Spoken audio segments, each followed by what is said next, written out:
Hi friends, this is Advocate Rahul Maskar. In this video, we will discuss how to analyze other side. Now I think most of you will think that why should I analyze the other side? How am I concerned with all that? I have my client, he has given me instructions, he has given me documents, he has given me fees. Let me go ahead and file a litigation. But friends, please keep in mind that litigation is not a singular track. There is a person who is going to come against us, he is going to oppose us, he is going to make a lot of allegations, he may come and try to demolish our case. So for all this purpose, we need to understand and analyze who is our other side. Now why do we have to analyze the other side? See, when we are framing a litigation strategy, the strategy should be framed in such a manner that we are able to achieve what we want. And for that purpose, we certainly need to know who is my opponent, how much amount of opposition or how much amount of fight is he going to give us, because all this will play a very major and important role when I am designing my litigation strategy. See, all this what we are doing is with the sole intention that our litigation has to get the desired outputs. That is our intention. Our client has to get satisfied with whatever we do. And it's a normal logic that I cannot frame a strategy unless I know how the other person is going to react. I cannot wait for surprises, because that surprises will create problems in my litigation. So I need to analyze who is my other side. Now in that we need to first analyze whether my opponent is a individual, and if at all he is an individual, what is his financial status, what is his status in the society, because all this is going to play a lot of important role when I am going to file a litigation against him.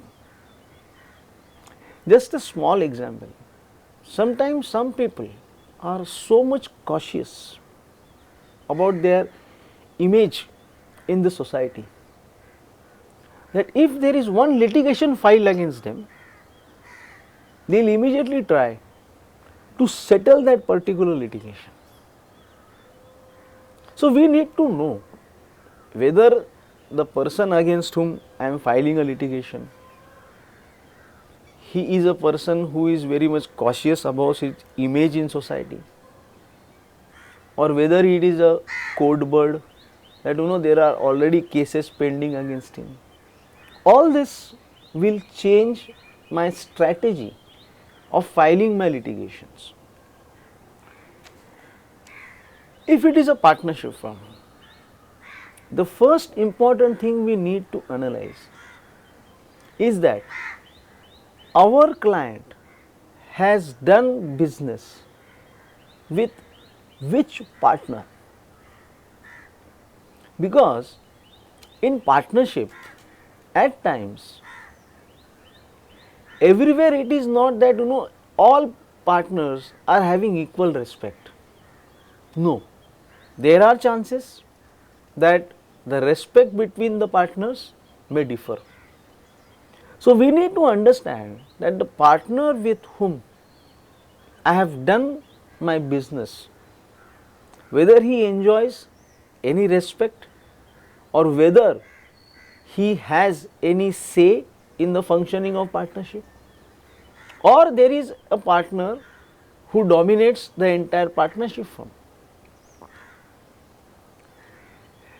So that I need to understand, because I think a lot of us may be having these practical examples in our life, that we file a litigation against a partnership firm, a partner comes with whom we have done business, and then informally he meets us in the court corridors and he says, sir क्या करूँ, मेरे हाथ में तो नहीं है, senior partners ने बोला है कि नहीं, we have to do litigation.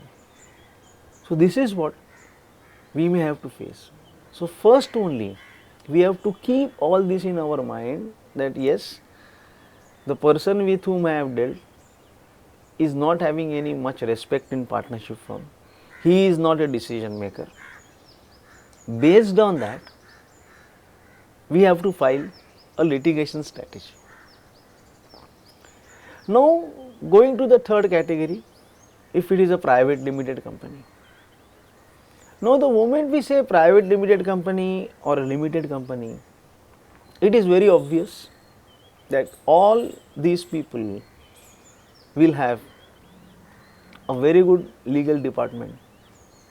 Either they will have a proper legal department, or they will have some in-house consultants, they may have visiting consultants, and this makes me sure that it will not be a very easy litigation for me. The other side is going to put a good battle, a good opposition to me. So I have to be very cautious when I am filing a litigation. I will know that I am going to get a stiff opposition, because they have their in-house, they have their counsels, they have their strength, they have their financial strength. All this I need to analyze.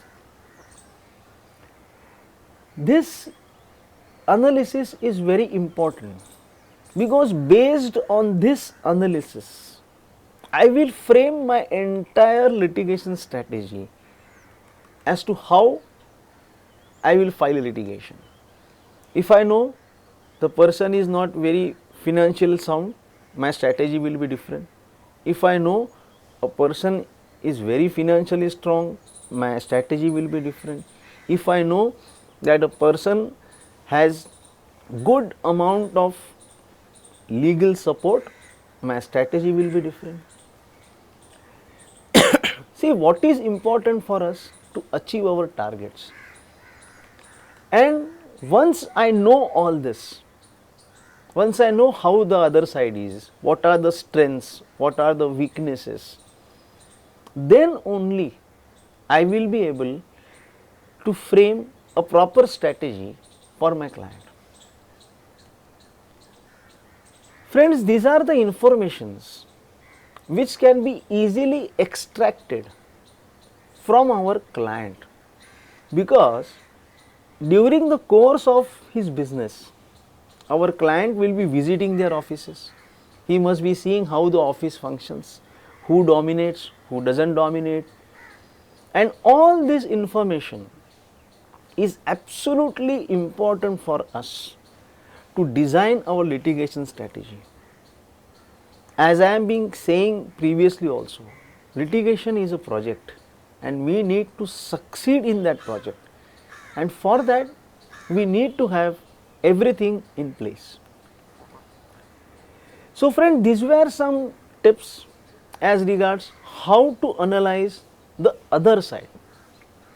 In our next video, we will discuss how to take instructions. Thank you.